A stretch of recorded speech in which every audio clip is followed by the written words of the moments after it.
Army on কাস্টডিতে আসার জন্য একটা অর্ডার দিয়েছি। রক্ষক যখন ভক্ষক, একসময় যারা ছিল বাংলাদেশের মানুষের অহংকার, গর্ব, আজ তারাই অভিযুক্ত মানবতা বিরোধী অপরাধে। আগে যাদের উপস্থিতিতে মানুষ নিরাপদ বোধ করত, আজ তাদের নাম শুনলেই মুখ কেঁপে ওঠে ভয়ে। সেনাবাহিনীর ভেতর থেকে জরুরি চিঠি, রাষ্ট্রপতির চুপুর নেতৃত্বে পাল্টা গণঅভ্যুত্থানের ছক কষছে সেনাপ্রধান। নির্বাচনের আগেই হাসিনাকে দেশে ঢোকাবে সেনাপ্রধান, গোপন পরিকল্পনা ফাঁস। ওয়াকার সেনাবাহিনী ইনস্টিটিউটটারে খুনি জেনারেলদের রক্ষায় নামো, সব কয়টারে ফাঁসিতে চলবে, কাউকে ছাড়া হবে না।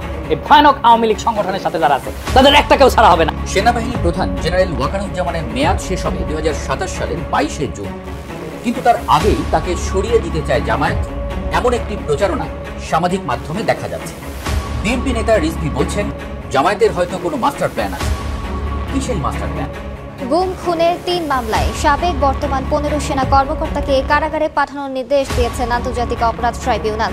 সকাল 7টার দিকে বাংলাদেশ জেলের শীতাতপ নিয়ন্ত্রিত একটি প্রিজন ভ্যানে করে তাদের ট্রাইব্যুনালে হাজির করা হয়। 8টার দিকে শুনানি শেষে তাদের গ্রেফতার দেখিয়ে কারাগারে পাঠানোর নির্দেশ দেন ট্রাইব্যুনাল।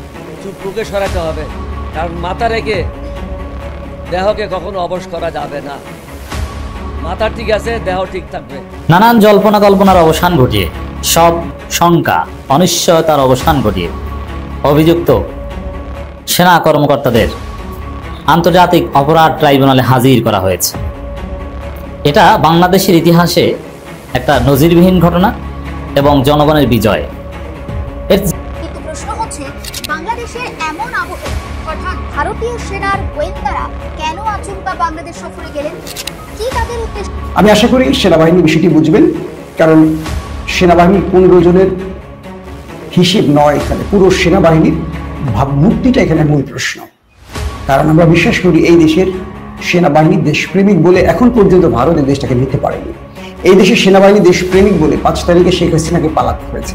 কিছু কারাপ্টেড অফিসারের জন্য আমরা পুরো বাহিনীকে দোষারোপ করতে পারি না। এই বাহিনী আমার হৃদয়ের বাহিনী, এই বাহিনী আমার রক্তের।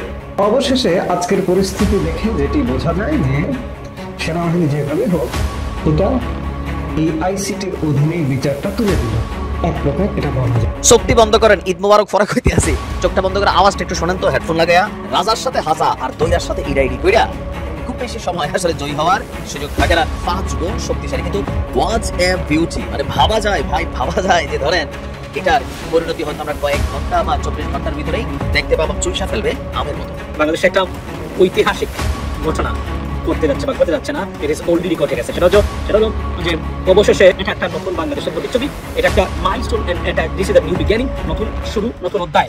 দর্শক, হঠাৎ করে একটা বড় খবর তৈরি হয়েছে।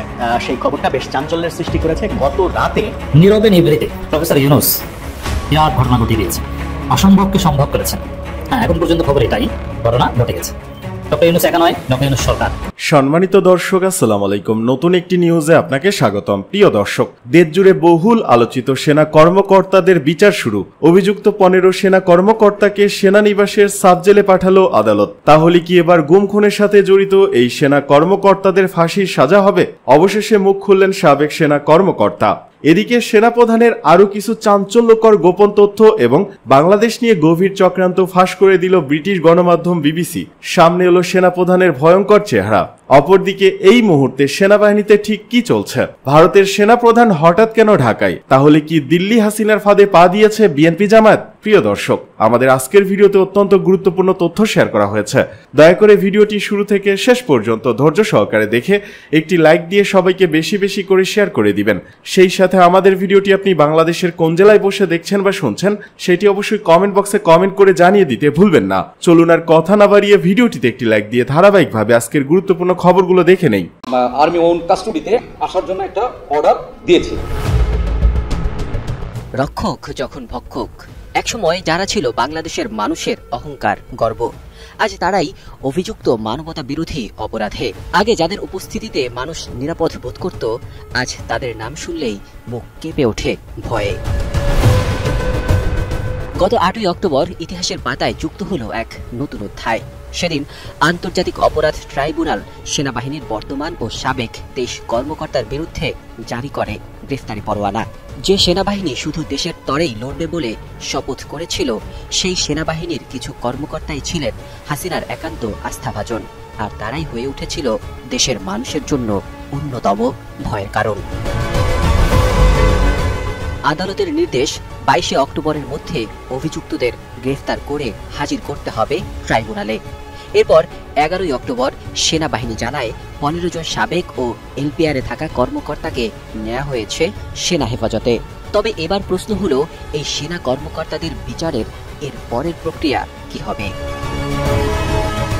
সেনাবাহিনীর adjutant general major general Mohammad Hakimuzzaman সংবাদ সম্মেলনে জানিয়েছিলেন, কেউ চার্জশিটভুক্ত আসামি হলেই সে অপরাধী হিসেবে প্রমাণিত নয়, যে কারণে বিচার চলাকালীন সময়ে অভিযুক্ত কর্মকর্তারা সেনাবাহিনীর হেফাজতে থাকবে নাকি পুলিশের কাছে হস্তান্তর করা হবে সেটিও স্পষ্ট করে বলেনি সেনাবাহিনী। তবে সংশ্লিষ্ট সূত্রের বরাত দিয়ে প্রথম আলো এক প্রতিবেদন প্রকাশ করে। ওই প্রতিবেদনে বলা হয়, মানবতা বিরোধী অপরাধের অভিযোগে করা 3 মামলায় গ্রেফতারি পরোয়ানা জারির পর যে 15 কর্মকর্তাকে হেফাজতে নেওয়া হয়েছে তাদের বিচার শেষ না হওয়া পর্যন্ত সেনাবাহিনী নিজেদের হেফাজতে রাখতে চায়। তবে আন্তর্জাতিক অপরাধ ট্রাইব্যুনালের প্রসিকিউটর গাজী MH তামিম বিবিসির সাথে কথা বলার সময় স্পষ্ট করে জানিয়েছেন, পরবর্তী প্রক্রিয়া হবে যেভাবেই হোক অভিযুক্ত কর্মকর্তাদের ট্রাইব্যুনালের সামনে আসতে হবে।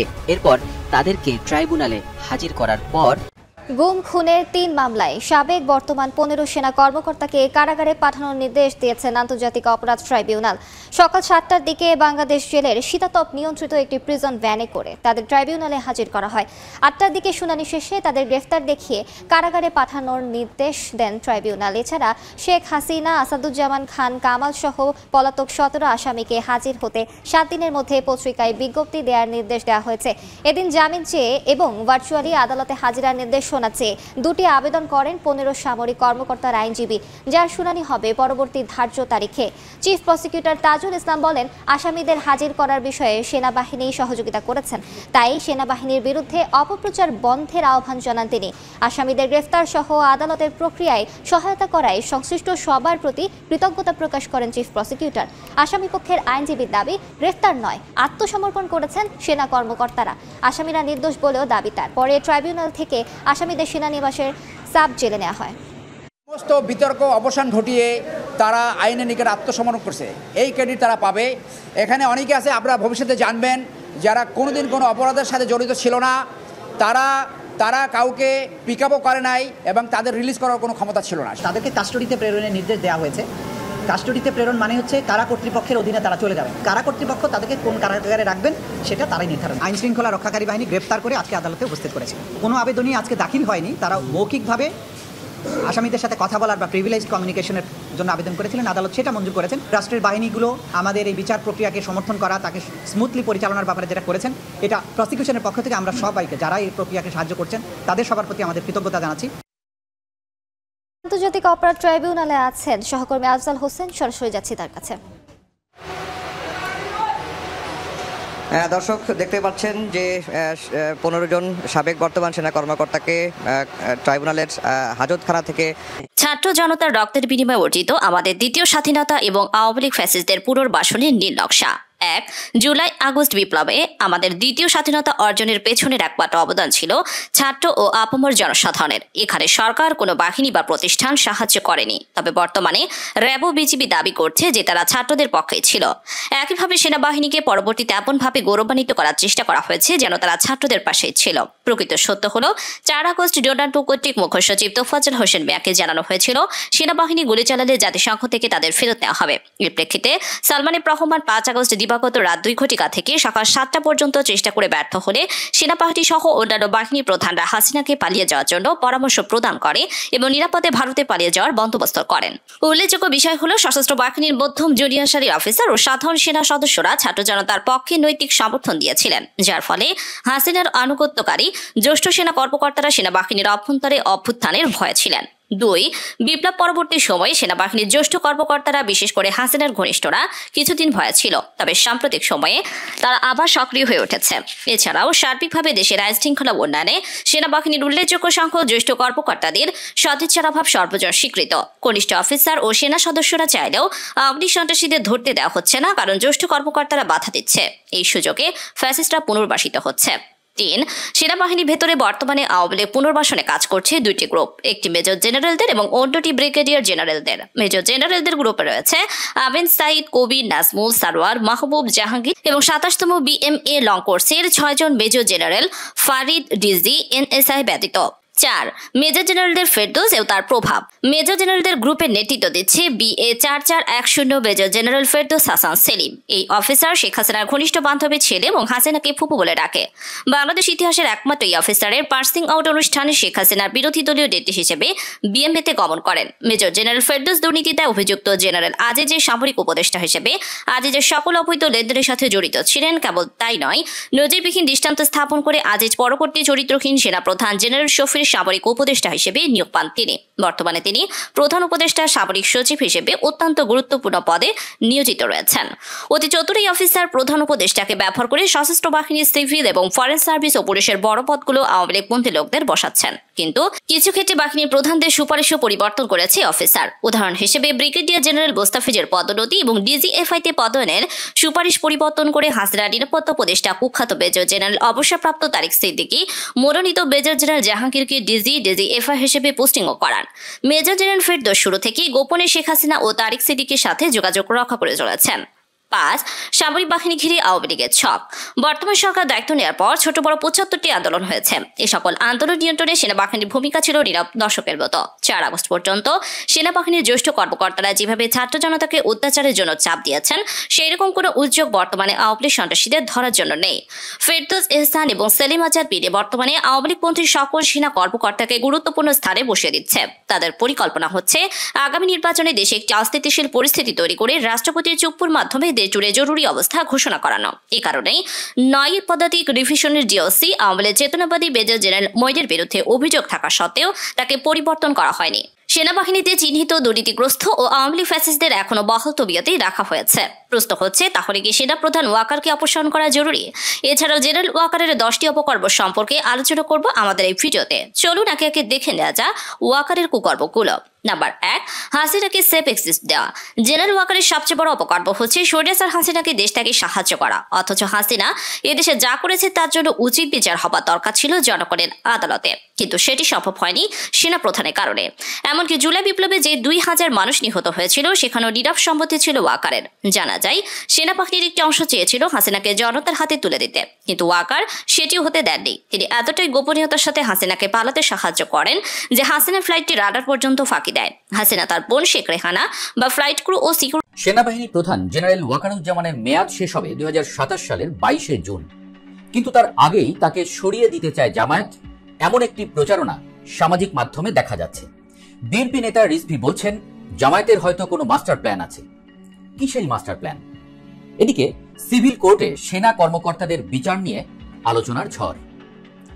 এর মধ্যে বাংলাদেশে আনঅফিশিয়াল ভিজিট করেছেন ভারতীয় সামরিক গোয়েন্দা সংস্থার 4 কর্মকর্তা।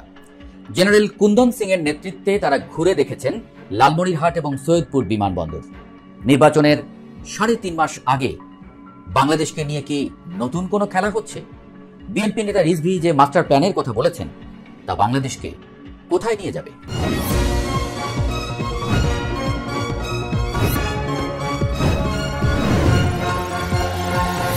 সেনাবাহিনী প্রধান জেনারেল ওয়াকারুজ্জামানের মেয়াদ শেষ হবে 2027 সালের 22 জুন, কিন্তু তার আগেই তাকে সরিয়ে দিতে চায় জামায়াত, এমন একটি প্রচারণা সামাজিক মাধ্যমে চলছে। গুজবে বলা হচ্ছে অন্য এক জেনারেলকে সেনাবাহিনীর প্রধান হিসেবে দেখতে চায় জামায়াত, আর তারা সেটা চায় আগামী নির্বাচনের আগেই। সেজন্য প্রয়োজন হলে নির্বাচন পিছিয়ে দিতেও তাদের আপত্তি নেই। জামায়াত নির্বাচন পিছিয়ে দিতে চায়, এই অভিযোগ অবশ্য নতুন নয়। বিএনপি নেতারা অনেকবারই বলেছেন জামায়াতের পিআর পদ্ধতির দাবি বা সংস্কারের দাবি সবই নির্বাচন পিছিয়ে দেওয়ার পায়তারা।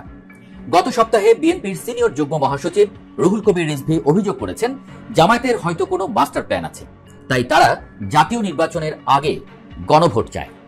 বিএনপি নেতা রিজভী যে মাস্টার প্ল্যানের কথা বলেছেন, তা নিয়েই এক ধরনের ষড়যন্ত্র তত্ত্ব ঘুরপাক খাচ্ছে সামাজিক যোগাযোগ মাধ্যমে।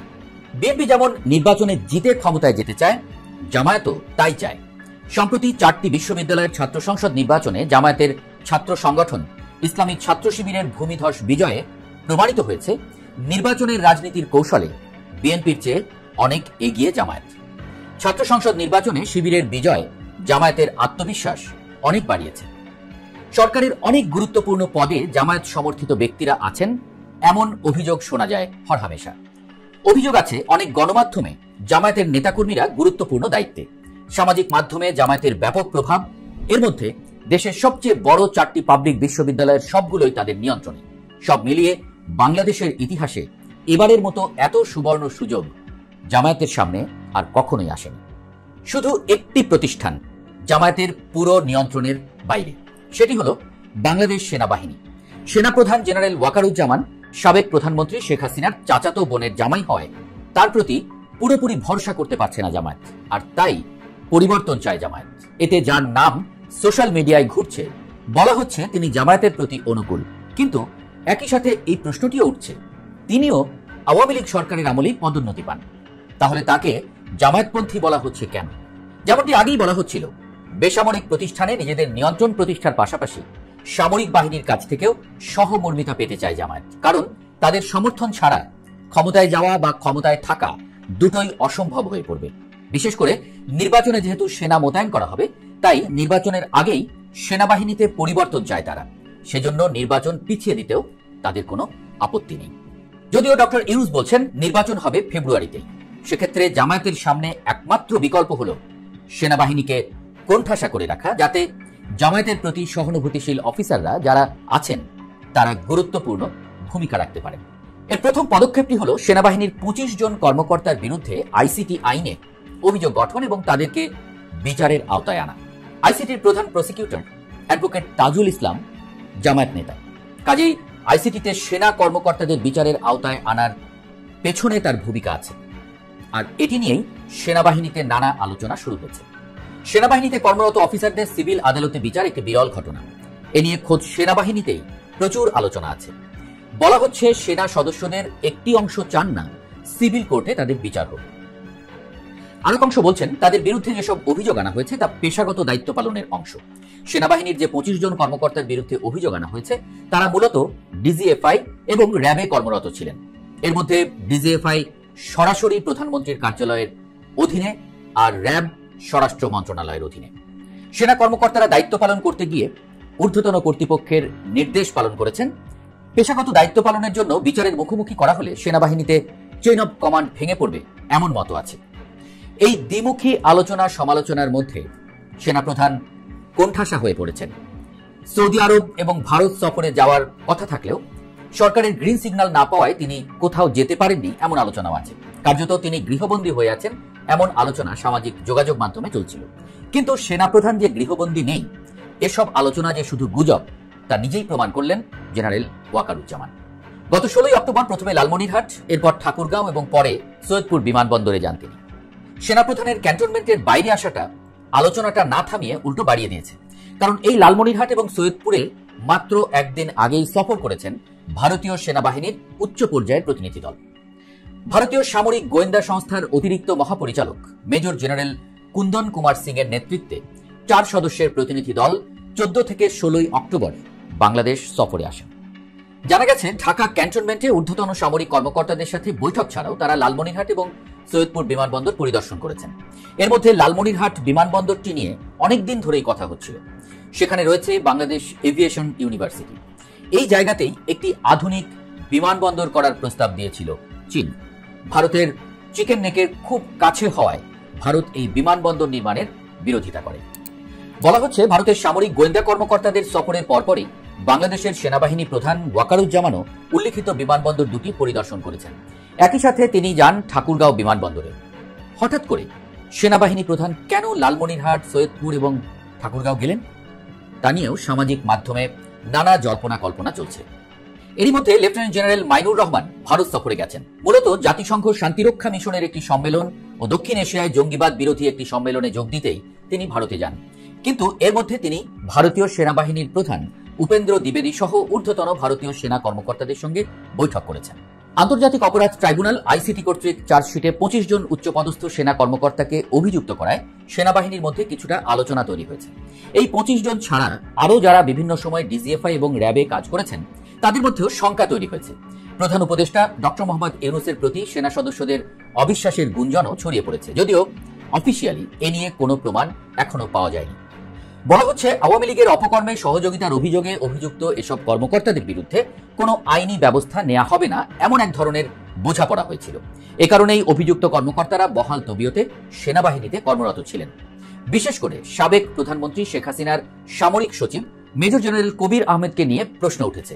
তিনি সামরিক সচিব হলেও ব্যাপকভাবে বেসামরিক। এদিকে গ্রেপ্তার নয়, স্বেচ্ছায় আত্মসমর্পণ করেছেন সেনা কর্মকর্তারা, বললেন আইনজীবী। আন্তর্জাতিক অপরাধ ট্রাইব্যুনালে হাজির হওয়া সেনা কর্মকর্তাদের গ্রেপ্তার করা হয়নি, তারা স্বেচ্ছায় আত্মসমর্পণ করেছেন, এমনটি দাবি করেছেন আন্তর্জাতিক অপরাধ ট্রাইব্যুনালে হাজির হওয়া সেনা কর্মকর্তাদের আইনজীবী ব্যারিস্টার এম সরোয়ার হোসেন। তিনি বলেছেন, আইনের প্রতি শ্রদ্ধাশীল হয়ে এসব সিনিয়র ও অভিজ্ঞ সামরিক কর্মকর্তা ট্রাইব্যুনালে এসেছেন। তারা আশা করেন এই আদালতের মাধ্যমে ন্যায় বিচার পাবেন। বুধবার সকালে এসব সেনা কর্মকর্তাকে ট্রাইব্যুনালে হাজির করা হলে শুনানি শেষে তিনি কথা বলেন। আইনজীবী ব্যারিস্টার এম সরোয়ার হোসেন বলেন, কর্মকর্তারা স্বেচ্ছায় আত্মসমর্পণ করেছেন। প্রক্রিয়াগত কারণে হয়তো তাদের গ্রেপ্তার দেখানো হয়েছে, কিন্তু তারা কখনোই গ্রেপ্তার ছিলেন না। এর আগে সেনা সদর দপ্তর জানিয়েছিল সেনা আইন অনুযায়ী তারা আর্মি হেফাজতে ছিলেন। তিনি আরো বলেন, ট্রাইব্যুনালে 3টি আবেদন পেশ করা হয়েছে, একটি জামিন আবেদন, একটি কমিউনিকেশন প্রিভিলেজ বা যোগাযোগের বিশেষ সুবিধা এবং সাবজেলে রাখার আবেদন। সাবজেলে রাখার বিষয়টি জেল কর্তৃপক্ষ দেখবে বলে এই আবেদনটি আর প্রেস করতে হয়নি। তিনি আরো বলেন, ট্রাইব্যুনাল আবেদনগুলো শুনেছেন, এই আবেদনগুলোর ওপর পরবর্তী তারিখে শুনানি অনুষ্ঠিত হবে।